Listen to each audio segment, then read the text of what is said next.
Let's move on to ChatGPT and how that will help us within the work that we do at the moment. So, have either of you used ChatGPT in your work? I certainly gave it a go. I think the reason we actually deviated into talking about the AI side of things was Maria's example when we were talking last week about one of our customers who was looking to build an AI platform. Maybe you might explain that, Maria. I think it was pretty interesting. Yeah. So, I suppose it's all about analysing the data, and this company is a large company with multiple projects on the go at the one time. So, to make it easier for them to analyse the data in the project, they are building a kind of internal AI platform like ChatGPT. So it gathers all of the information of the projects, the multiple projects they have, and they essentially type in their question like you would in ChatGPT, type in a question about the project and it spits back that information. So, I suppose that's why we're talking about AI and the good use of AI. So no. In this case, then, you're trying to say, right, okay, now we're in a virtual environment, mainly people working from home. You no longer have that person to turn around to and say, oh, does this sentence make sense? Oh, where did you get that document from? Or where did, is this what we're trying to rule out with this kind of system? I love that question. I wouldn't say we're trying to rule out people talking to each other. I think it's more a situation where this customer saw an opportunity to, they saw that all this historic data was there and they had the ability to troubleshoot and interrogate it and produce lists and so on from that data. But they just wanted to take it that one step further. ChatGPT came out. The first question we asked was whether either of us had tried ChatGPT. I did indeed create a ChatGPT account and I asked it a bunch of questions one evening to see what it was like. I honestly don't use it a whole lot since. I know some people are using it to transcribe emails or, there's other kind of modules of the AI out there you can use to help you with creating PowerPoint or Excel spreadsheets or so on and so forth.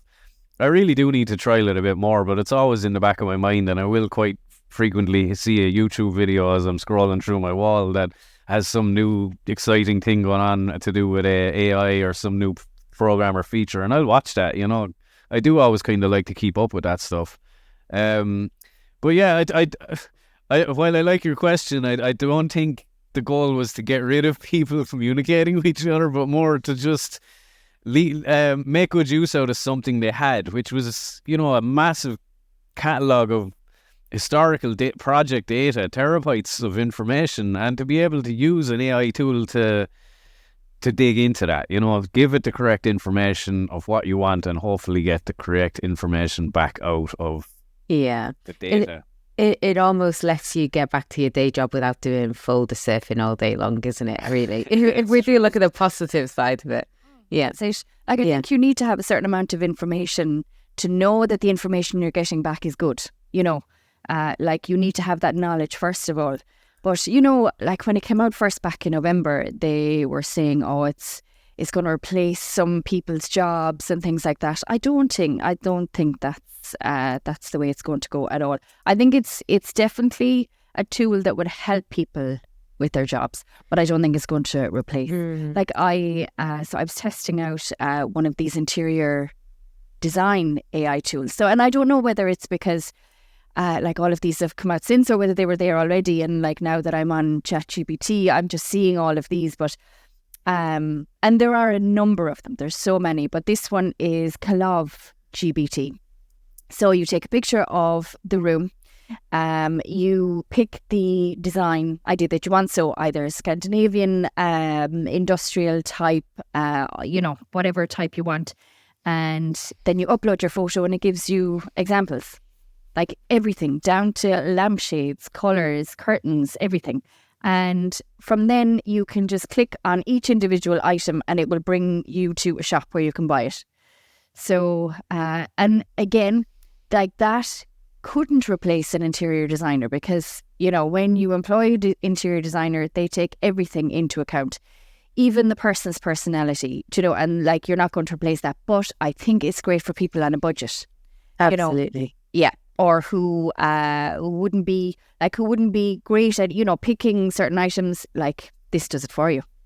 Yeah. It is. I think it gives you a perspective that it gives you that Google perspective, isn't it? Really, if you think about it. So when you go on, and I've tried ChatGPT as well. I just find that it comes up with similar sentences all of the time. So it's giving you that robotic kind of influence. And like you say, the interior designers will think about the personality of the individual who is going to be using that room. And, it might not just be an individual, it might be a family in that room. So, where's the toys area going to be? Where's the dining table going to be? Where's my relaxing area going to be? It takes into account all of that. Whereas I suppose ChatGPT gives you that first understanding so that then you don't get a shock when you get an interior designer in to know, how things are going to be looking at it like as well. Okay, so, we talk about ChatGPT and AI. What influences do you think this is going to have on the younger generation who haven't been exposed to what we've been exposed to, if you like, So we talk about working over a decade. We talk about being able to design for ourselves, being able to use a pen and paper, and being able to kind of explore designs from what we really think, and using our own kind of initiatives and innovation to kind of move forward within a certain challenge that a client might give us. So how do you think, now I feel like that first kind of worry is gone now that we've got a bit of AI to help us out, and we just fine tune it to make it look a bit better, to make it feel a bit better, to make it more personalized. What do you think our younger generation are going to be going through when they graduate from university or start in the industry? Well, I think it's interesting what some teenagers are using ChatGPT for now, which is writing their assignments for schoolwork, So like you hear these stories of, a kid is given an assignment, write it, 5 A4 pages on this particular subject for history or something. And they go to ChatGPT and just ask ChatGPT to do it for them. It's the kids that actually go and use that and then spend a bit of time reviewing what has been written and changing it and modifying it that are going to get good results. But it's the kids that, will all ask the same question and hand over the same paper, they're going to be kind of called out. And if there's mistakes in there, you haven't, troubleshooted it. So like, again, ChatGPT or any kind of AI tool, again, we're kind of early stages in this. It's quite a new technology to an extent, but I do see a lot of potential uses for it, at least conceptually. To like expand on just the idea of getting a homework assignment done by an AI. Say in the likes of video games, if you walk into a town in a video game, again, I'm a big gamer, so I have some opinions, but like, say, you have all these stationary characters that are always in the same place, and then you have other characters that walk, but they always follow a particular loop. And if you follow them, you'll find they actually circle and come back to the same point, and they just keep repeating that. But you say you get AI involved there, next thing you have characters actually doing things themselves. And I just wonder what that's going to look like in the future, a good few years down the line, where characters have their own agency, in games. Where's he going and why is he doing that, and what's causing him to do that? And again, that's kind of the whole interesting side of the AI. That's just one other example, but as we said, the example of our own customer who's looking to build an AI tool that will investigate their own data, all that kind of stuff. It's like people will come up with new, different, creative ways. And there's loads of examples as well on the social, YouTube, TikTok, Instagram, all of those, where young kids, teenagers, they're using AI tools, finding really clever uses for them. If there's people with AI tools on Photoshop saying, look, produce this from this photo, and it goes and does it. Or, musicians, like, here's all my raw recorded data, can you kind of start mixing it together? And it might, take them 80% of where they want to go, but then they can go back over that and kind of bring it the rest of the way. It is interesting in that it will kind of eliminate a certain amount of hard work. It kind of gets rid of what we call the donkey work, or the the meticulous kind of tedious work. Stressful side. Yeah, it gives you, if you can. Talking about that. Sorry, go ahead. I was just going to keep rambling. Go ahead. No, you're okay. I was just going to say that, like you have, with the voices, you can take like hours and hours worth of voices and you can spit out something. But I actually heard a recording of Elvis Presley singing a Nicki Minaj song. It was awful. Wow. Yeah.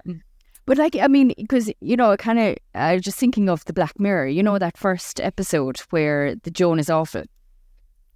Do you know? And I think, I love Black Mirror because it really makes you think, because the scenarios they have, they seem so far-fetched, but at the same time, you're thinking they could actually happen. So tell us a bit more about Black Mirror. What is Black Mirror? Well, it's just so it's different examples of just random things. So this in the future, present day, it could be anything. But this particular one was where you click accept the terms and conditions, and I do it daily.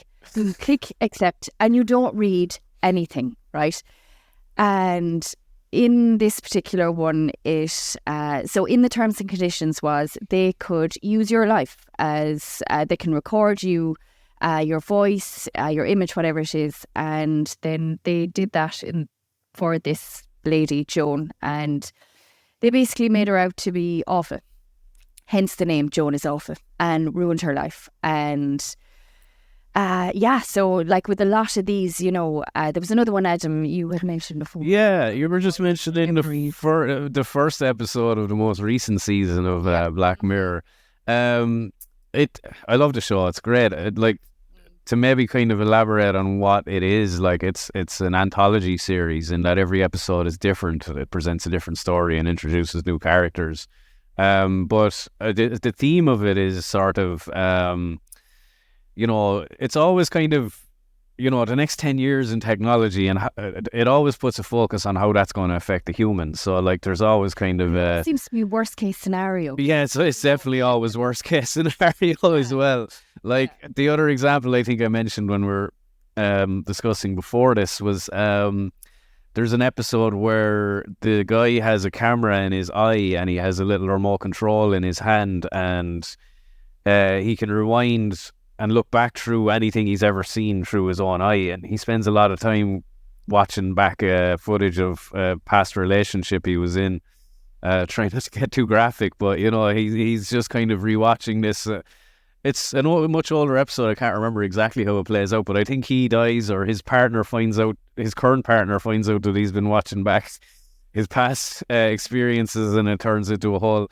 But yeah, it's always kind of trying to present what's the worst humans can do with some of the technologies that are potentially coming, and what's the worst kind of outcome. Nearly every episode ends with someone dying or getting their life is ruined. Their life ruined. Technology. Yeah. The dark side of technology, definitely. We talk about the goodness of what we can do and how we can produce data and design so much quicker, but there is also someone trying to take the liberty of the technology that we have for their own kind of the side, This is you look at the scam texts and the scam phone calls and emails, they're getting better and better at those every day. Oh, definitely. So there's always going to be people who will take advantage. I suppose, but we just have to be so careful. Oh, so now you've got me thinking now. So now you've got me thinking, the technology, the one where you say, tick the terms and conditions and they use your voice. That's another side to what could happen with the scam calls. Let's not go there. But let's take a step back and look at technology via films. So I've got 5 different films here named. Okay, and let's see if you can tell me what came out of those films. Seen them. I know, I hope so too. So first one is Star Trek, The Next Generation. What technology do you think came out of that one? I was going to mention Star Trek because I'm not a Trekkie, unfortunately, so I'm not going to have a wealth of knowledge on this. But we were talking prior to this podcast about, like we're doing now, how films have kind of predicted the future and how some current films are potentially predicting some later, Black Mirror being an example. But Star Trek, it's kind of famously known that there's a lot of things that appear in Star Trek, even the earlier series, back in the 70s or whenever it first started, that have shown devices that didn't actually show up in real life until, 10 years later. And you wouldn't even half realize it if you're watching it back because you've lived with those devices your whole life. But even concepts, like there's been a lot of situations where they've shown something on Star Trek and then suddenly some technology guys or someone in the industry has gone and tried to manufacture or produce what it is they've conceptualized in the TV show, I think they showed like a tablet or an iPad or something. But I think they probably did. That's what you're trying to get us to guess. Yes, absolutely. They probably came up with an iPad or a tablet before it was ever a thing. Is that right? Yes, and we've also had you have a list. Yes. Go ahead. So there's two films from Star Trek. It's The Next Generation, and you've got the original series where you've got cell phones, wireless communications, the signal, GPS signals, locations, flip phones. So they had the flip phones that they had. So they're back out now as well, isn't it? With touch screens, so they're really great. Yeah, when they figure out how to fold a screen without damaging it, because eventually it's going to get to a point where you have one. Oh my God. Yeah. What make is that? It's a Z Flip. Okay. Yeah. So obviously when it's open, you can't see the fold at all, can you? When it's open, you can slightly see a fold. Oh. So, you can slightly see it. Yeah. But actually, it's quite therapeutic because when you're scrolling, you just scroll on the fold. But I don't know. And that's just me. That might just be me. Yeah. I think what I was about to say is that now that they've figured out how to fold screens, it's going to get to the point where you can everyone's going to have a small phone that can be folded out into a much bigger monitor or like an iPad or something like that. Nice. But maybe not. Again, it's just maybe people will lean more towards using projectors or something. You never know. Holograms, Yeah. There's so many kind of possibilities. But I like the definitely idea of having a newspaper screen, and you can just dock it anywhere. You can read a newspaper. If you're reading a book, you just make it smaller. If you're on your mobile, make it smaller. If you want, large screen to work from, I really like that. Tech companies, watch out for Adam Murphy's. If only I could invent this technology now. No. I could just sell it and cash out. Well, it's great. If we've got technology that gets us going for locations from Star Trek. You've got flip phones from Star Trek. You've got wireless phones from Star Trek. We talk about wireless phones, really. When we was growing up, I remember, the house phone being stuck to the wire. And if someone's called and you got to take it to the next room, and it's like, how long will the wire go before someone can take a seat kind of thing? My dad came home with a long cord one day, a 10-meter long cord, and that was a game changer because you could walk in and sit on a bed next door, or you could walk over and sit on the couch, and the phone always sat in the hall right next to the front door. So. Yeah. And then you had to get off it if someone wanted to use the internet. Oh yeah, well, good times. We're aging ourselves now, We're all about that. Yeah. I remember my dad had one of the earlier mobile phones. It was, I think, was it I can't remember the make, but it was a Motorola. block.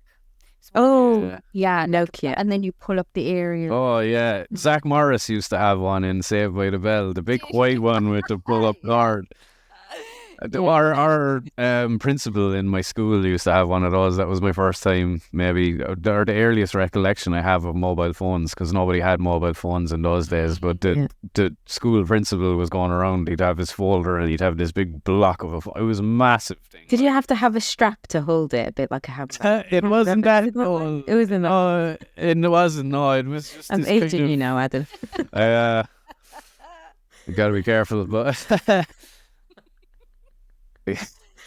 No, it was more like the Saved by the Bell one that I mentioned earlier, just big, kind of like a brick, basically. Yeah. But Yeah, now, different time. It didn't the fit in your bigger the pocket. phone, the Anyway. better. Yeah, yes. But now the bigger the phone, the better it is, isn't it? Yeah, or if you can fold it up into a Or- big size, like your one. Yes. Okay, so another one here we've got is 2001, A Space Odyssey, Yeah. tablet computer. Okay. So we've got the tablets, the massive tablets now as well that we can kind of design on and kind of maneuver around our buildings. Video calls, do you know where they came from?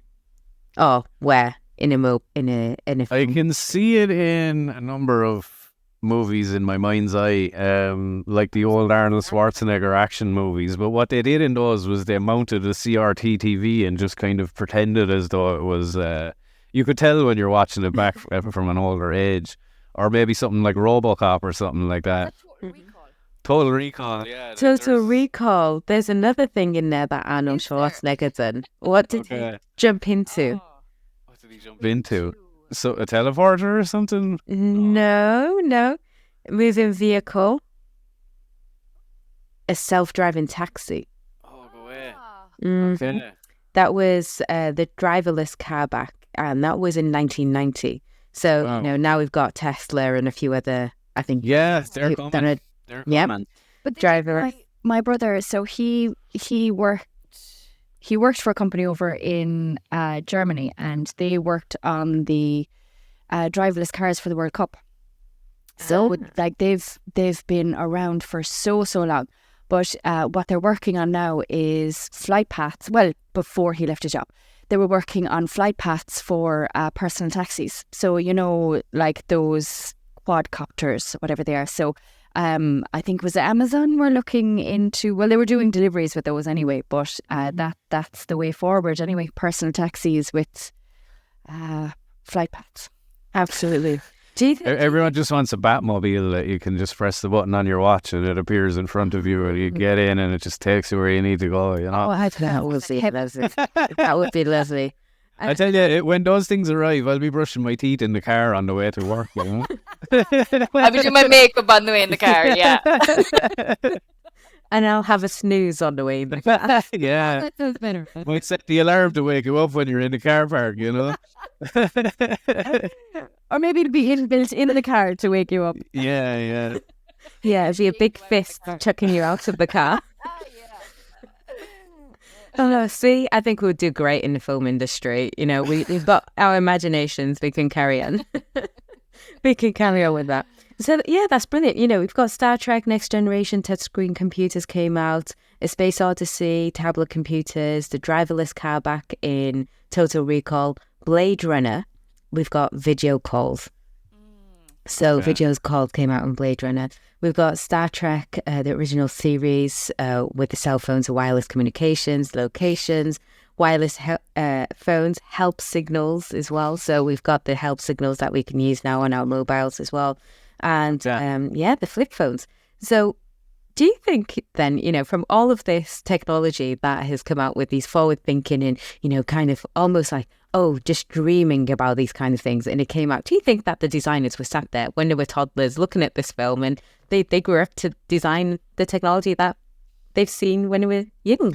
I absolutely do think that, yeah. I think a lot of these people that come up with these ideas are at heart nerds, much like myself, They've enjoyed this entertainment in their youths and now they want to go and design it, make it real, make it exist. If they were able to do something cool in Star Trek and 30 years later I'm sitting in an office that might be able to start building such a thing, like that really is kind of a good driving force.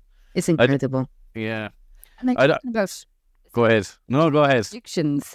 Simpsons, I think, is one of the highest predictions of any program. Yeah. Didn't they predict Trump being president like many years before he ever even campaigned to be president? Scene of him going down the escalator in like the shopping centre. It's really strange, but it's like frame for frame. It's okay. He didn't go out to reenact the scene from The Simpsons, no? He could be a fan, like. A fan or funding, who knows? But anyway, we'll get into that later. Okay, that's brilliant. So within this part of the podcast, we've had a look at how AI does have a dark side and how people can use it for personal gain. But the gain that we can get within the industry is much greater than those. And, you know, no matter what we try to do, there will always be someone trying to get it for personal gain.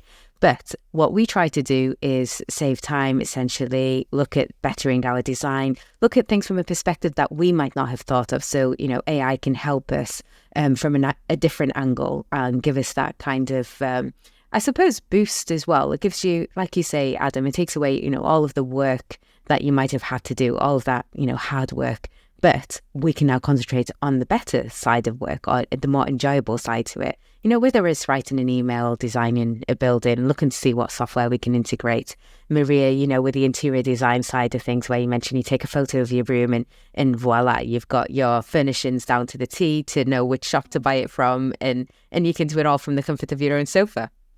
But and like, even so, I think Naviate is probably like one of the best examples that I work with. I mean, you have Dynamo where, yeah, you can do like these scripts, but with Naviate, you can do it at a click of a button. And like, you know, that's essentially it. You're automating the tasks that you have to do every day, so you can actually spend more time designing, you know, which is like, I like, for me, I love designing and modeling in Revit, and being able to just automate the tasks that you have to do, that there's no getting away from. Being able to spend more time on that is great.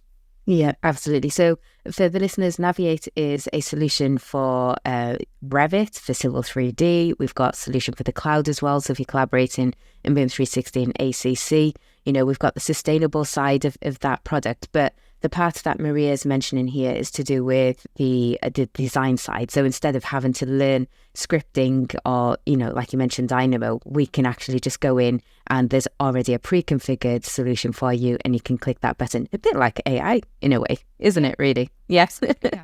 That is super. Okay, so we are coming to the end of our podcast together, unfortunately. You'll have but to have us back, Bettool. Absolutely, we do have to have you back. In person, in Ireland, or maybe Manchester in the studio. Who knows? Who knows? We'll see. But yeah, so... Or we'll visit Maria in the Bahamas. Oh, yes, absolutely. Yes, you know, the sun is just making it glow so much today. It's amazing. That's brilliant. So any final thoughts, comments? We'll start with yourself, Maria, this time. Any final kind of thoughts or comments to do with AI? You know, this has been an Untitled podcast. You know, we've got lots of different topics going on, from AEC to manufacturing to collaboration and AI and film industry. So do you have any final comments, thoughts, anything to keep our listeners inspired and hooked for the next? Maybe go to Adam. Come back. Everyone's definitely inspired and hooked now, right? Okay, so Adam, what do you have to say?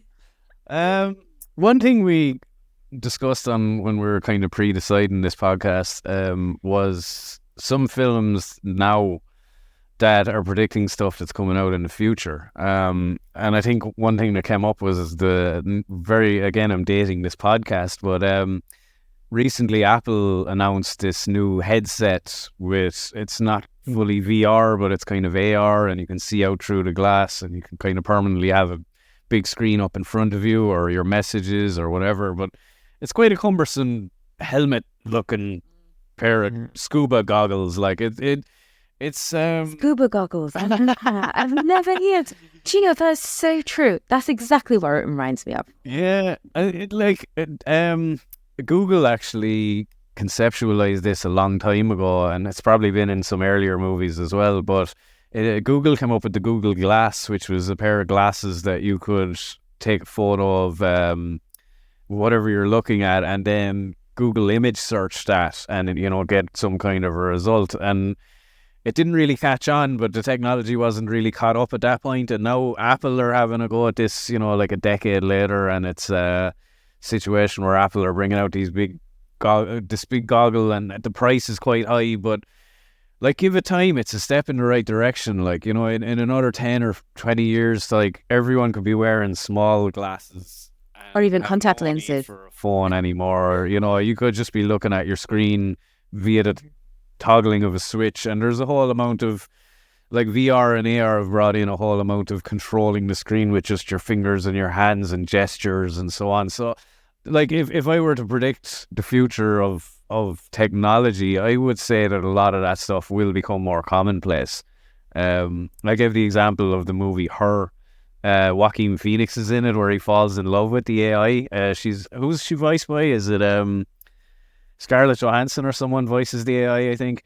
But he's just got a permanent earpiece in his ear. He's walking around this kind of not so distant future city in America, and he's just permanently talking to this AI, which is voiced by Scarlett Johansson. But he falls in love with her, and I just kind of saw it as frighteningly close to what we're heading towards. This almost seems like an episode of Black Mirror when you're looking at it, you know.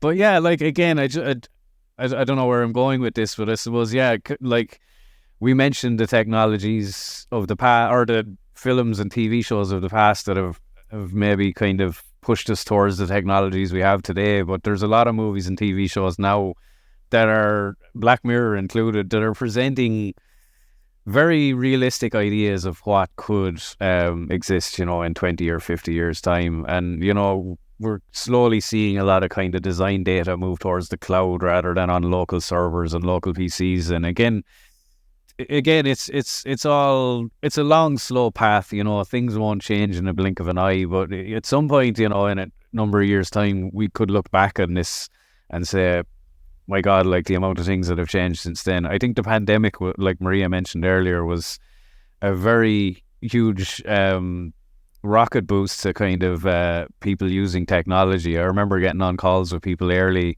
in the pandemic on Teams, and you'd get some of the older generation who just hadn't been on a Teams call. How do I do this? How do I get the camera work? How do I get my headset working? Well, within a couple of weeks, everybody was fluent with it, and that's really where I was getting. Sorry, go ahead, Maria. No, I was just going to say, you reminded me there of there was this video of a Zoom call or Teams call over in America, and there was, I think it was like a court. So you had the judge and you had the lawyers, but the lawyer, he had a cat filter on. Yeah. I think everybody saw that. It was one of the most famous videos during the pandemic. Lawyer getting it. Actually, don't think I've seen You that. haven't seen it. We'll have to send it to you later. It's I missed it. This lawyer joins a Teams call, much like this one, or a Zoom call, and there's a judge and a plaintiff, and, you know, I don't know, it's a jury or whatever, but there's a bunch of people there. It's all very formal, but the guy has a cat filter on his face. He looks like a cat, and the cat, as he speaks, the cat's mouth is speaking, and when he blinks, the cat is blinking. It's a Snapchat filter, basically. Yeah. And he can't figure out how to turn it off because he's definitely an older gent. He's asking some secretary in the background, but it's about 3 or 4 minutes of just pure awkward. It's hilarious. We'll send it to you after the call. Oh, thank you. I'd love to see that. That is brilliant. So I think, like, further to what Adam was saying, I reckon in 20, 30 years that we're all going to be chipped.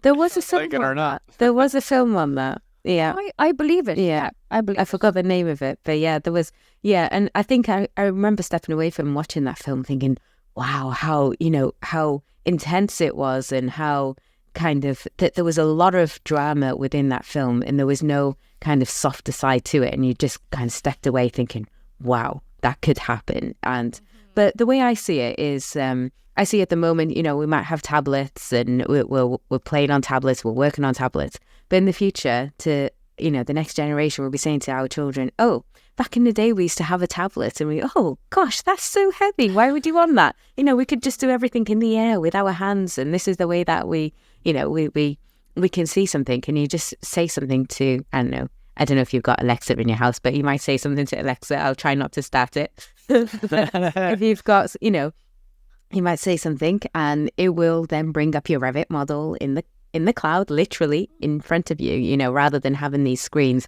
which are just blocking our rooms or blocking our offices. And if you do look at it, the way that a desk was set up back in the day in comparison to the way that a desk was set up now, everything has reduced down size. We've got much more clearer space.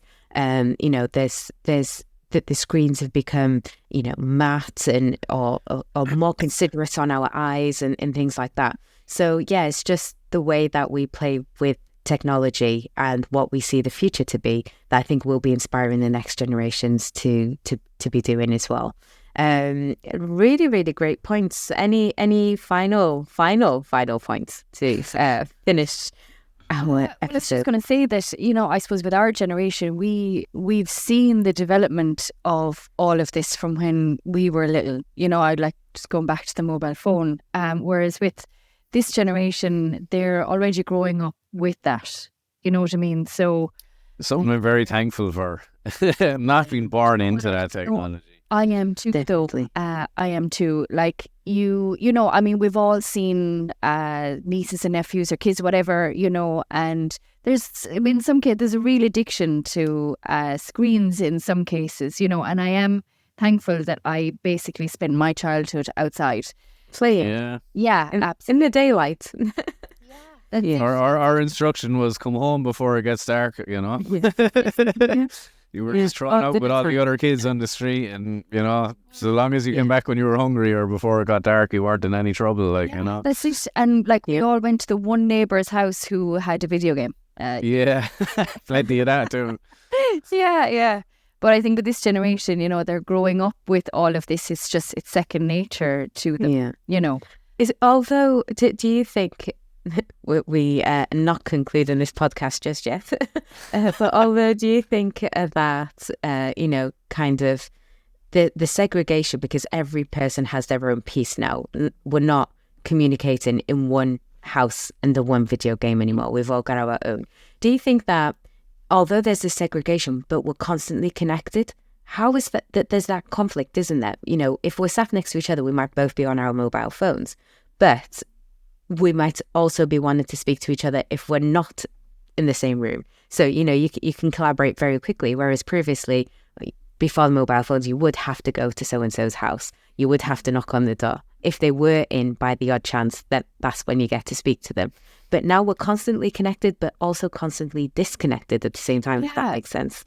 So during the pandemic, right, where they were talking about how we were so isolated, you know, and for people, especially people on their own who don't have family, don't have kids, whatever, it was especially hard for them. And they actually did a study on life longevity, and they said that the people who lived longest are the ones who had the connection with people every day. Now, they're not talking about family, they're just talking about the postman, the milkman, the person down the shop, whoever it is. You know, like, we absolutely need connection. And you know, you have people who are connecting online, but that's still very lonely. You know, like, I think we absolutely need that human face-to-face connection. Yeah. And I think it did teach us a lesson, because pre-COVID, you know, a lot of people were literally walking around on the street looking at their phone screens.